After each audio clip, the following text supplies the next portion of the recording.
Welcome to Chillin' 101. We hope this video helps. You start by inspecting the plugs and washing your hands. This reduces infection risk and ensures a proper seal.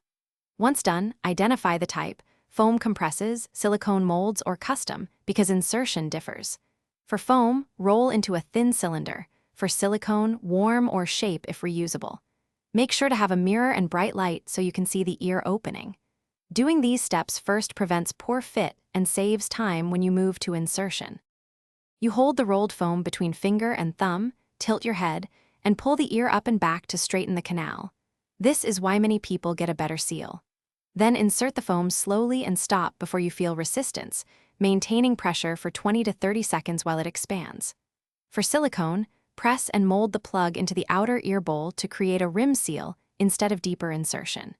Make sure both sides feel balanced and comfortable before final use. You complete the process by performing a simple fit check.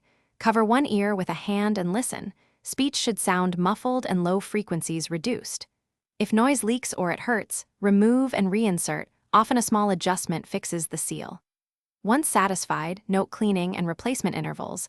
Foam is single-use or limited, silicone reusable with washing. If you experience pain, persistent irritation, or discharge, stop using them and consult a professional.